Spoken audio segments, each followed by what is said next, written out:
மாண்புமிகு தமிழ்நாடு முதலமைச்சர் அவர்கள் வழிகாட்டுதலின்படி தமிழ்நாடு மகளிர் மேம்பாட்டு நிறுவனம் சார்பாக வாழ்ந்து காட்டுவோம் திட்டம் 2.0 மூலம் Tamil Nadu rice, Tamil Nadu rural incubator and start up enabler நிறுவனத்தை தொடங்கி வைப்பதில் மிகுந்த பெருமை அடைகின்றேன், மிகுந்த மகிழ்ச்சி அடைகின்றேன். மக்கள் தொகையில் சரிபாதி இருக்கக்கூடிய பெண்கள் முன்னேற்றம் அடையாமல் எந்த ஒரு நாடும் வளர்ச்சி பெற முடியாது.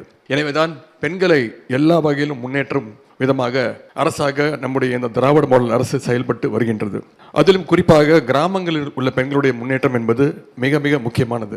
கிராமங்களில் இருக்கக்கூடிய பெண்களும் பெரிய தொழில் முனைவோராக வளர வேண்டும் என்பது நம்முடைய முதலமைச்சருடைய உயரிய நோக்கமாகும். பெண் தொழில் முனைவோர் நிதி சந்தைகள், தொழில் தொடர்புகள் மற்றும் தொழில்நுட்பம் ஆகியவற்றை எளிதில் பெறுவதற்காக பல சவால்களை பெண்கள் எதிர்கொள்ள வேண்டி இருக்கின்றது. அதை உணர்ந்த நம்முடைய மாண்புமிகு தமிழ்நாடு முதலமைச்சர் அவர்கள் இந்த தடைகளை நீக்குகின்ற வகையில்தான் பிரத்யேக புத்தொழில் இயக்கம் ஒன்றே நம்முடைய திராவிட மாடல் அரசு உருவாக்கும் எனவும், இந்த இயக்கம் மகளிர் தொழில் முனைவோருக்கு தேவையான மேம்பட்ட உதவிகளை வழங்கும் எனவும் சட்டமன்றத்திலே அறிவித்திருந்தார்கள். Based on announcement of our honourable chief minister in the Tamil Nadu Legislative Assembly, the Tamil Nadu Corporation for Development of Women is launching a special platform called Tea and Rice with the financial assistance of the World Bank.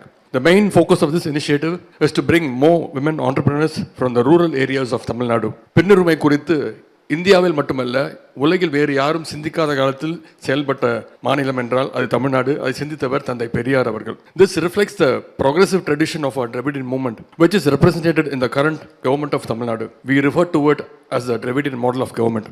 பல நிகழ்ச்சிகளில் நான் சொன்னதுண்டு. பெண்கள் இரண்டு விதமாக அடிமைப்படுத்தப்பட்டு இருக்கிறார்கள்.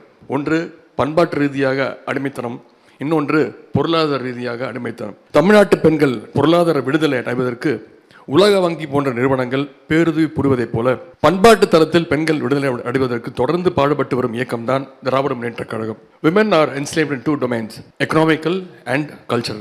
There are organizations like the World Bank extending financial assistance to the liberate women economically. Likewise, our Dravidian movement strives hard to liberate women from enslavement in the cultural domain. Now, our Dravidian model government is proud to join hands with the World Bank in empowering women in the economic domain as well. Dravida Munnetra கழக அரசு முதன்முறையாக அமைந்த பொழுதுதான் பேரறிஞர் அண்ணா அவர்கள் பெண்களுக்கு முதலாக சுயமரியாதை திருமண சட்டத்திற்கு சட்டப்பூர்வ அங்கீகாரத்தை அளித்தார்கள். அதேபோல் முத்தமிழர் கலைஞர் அவர்கள் முதலமைச்சராக இருக்கும்போதுதான் நாட்டிலே முதன்முறையாக பெண்களுக்கு சொத்துல சம உரிமை போன்ற முற்போக்கான சட்டங்களை தந்தார்கள்.